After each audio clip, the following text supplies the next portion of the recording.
This is Action. Welcome back to this video channel. Today I'm going to share with you a simple tip for you to be more aware of your decision making process, and this is very important for action freedom. Okay, if you wish to achieve successful decision making that will impact your life positively in all areas, be it your personal level, your financial level, your emotional decisions, your actions, your time management decisions, and your relationship decisions. All right, so let's dive right in. Okay, so this tip I'm going to share with you today is being aware of two major obstacles that hinder people from making correct decisions or from making wise decisions. Now, what are these two obstacles? Okay, these two obstacles are essentially they are emotionally based. Okay, the first obstacle is greed. The second obstacle is fear.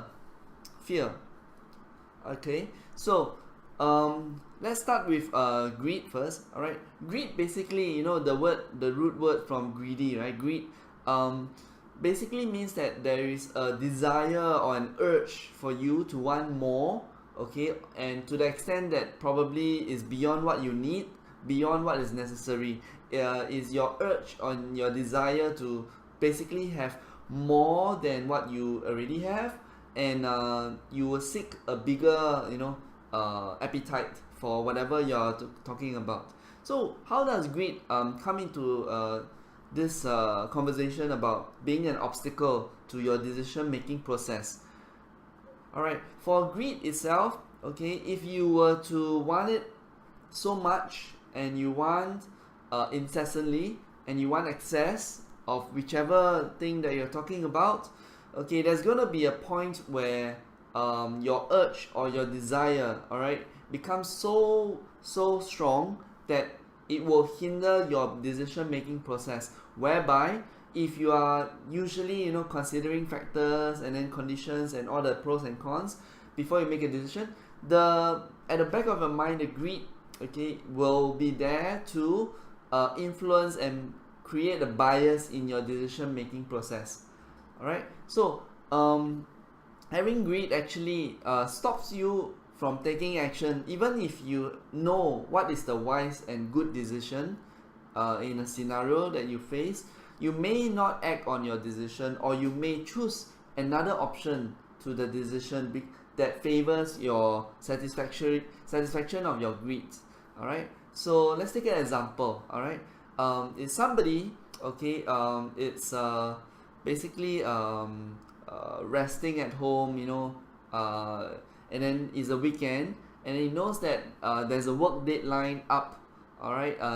Tomorrow, for example. And then he has a whole day, okay, to do some preparation work, or maybe to do some research, or maybe to organize his materials, and then so that it gets ready, and he is better able to complete his work and meet the deadline tomorrow.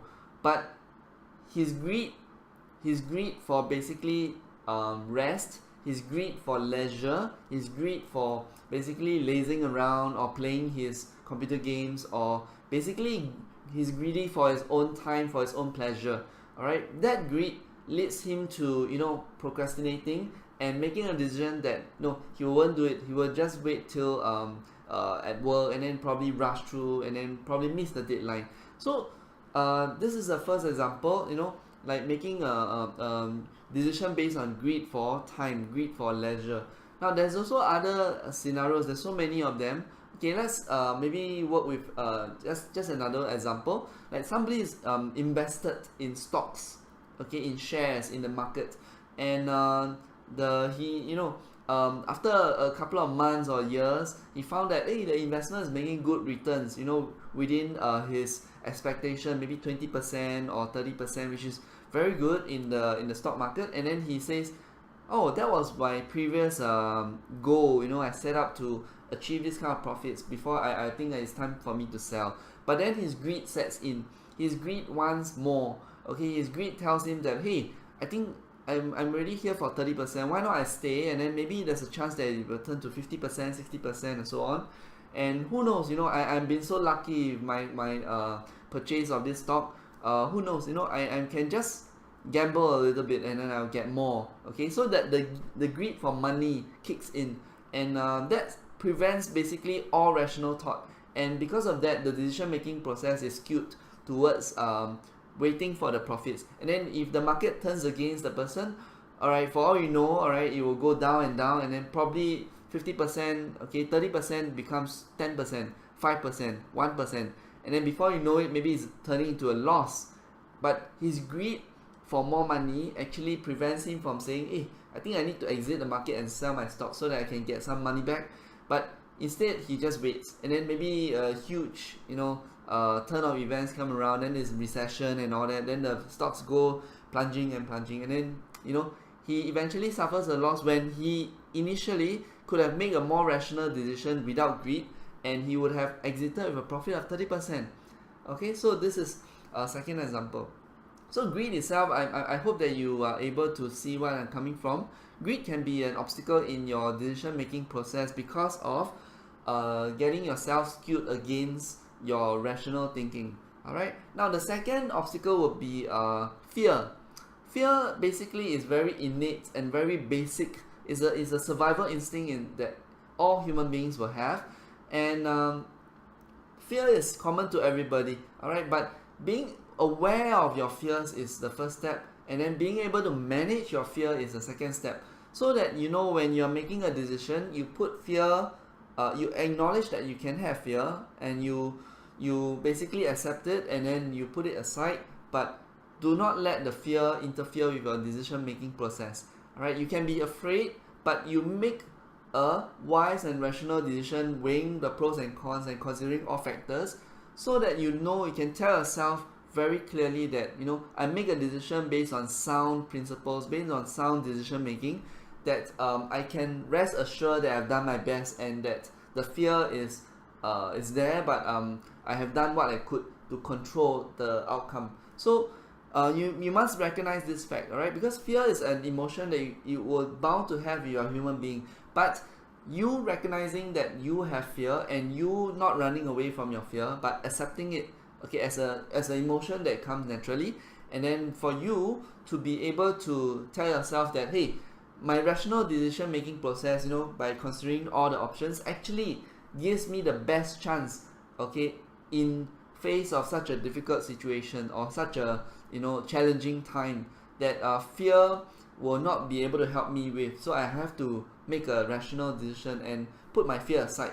Alright, and I acknowledge that I have the fear, I live with the fear, but I still need to make a process of deciding rationally, so that my fear will not lead to the real fear of the thing happening. Instead, I am able to reduce the damage. So you being able to recognize that fear is always there, accepting it, being willing to manage it, and recognizing that you have the power to make decisions to dissipate the fear of the outcome. So by doing so, you greatly make your decision making process more objective and more towards your advantage. Okay, so now with that, I summarize what I shared with you today, which is a tip for you to recognize that fear and greed, both of these emotions are very strong and highly likely to be obstacles when it come along to decision making in whichever part of your life. Okay, eventually, okay, when you recognize that and you be able to manage and take a more conscious approach to hold down these two strong emotions when making decisions, you will be able to make more sound and objective and more beneficial decisions in your life. Alright, so I hope that you enjoyed what I shared with you today, and it will be able to impact your life positively. Be sure to visit myhappyfeet.com, myhappyfeat.com, for more awesome and free content just like this, and be sure to subscribe to this YouTube channel too. Alright, so that we can share more tips for you to lead a more happy and more fulfilling life, as well as for you to reach your potential. And here's Zach Chen signing off. Goodbye.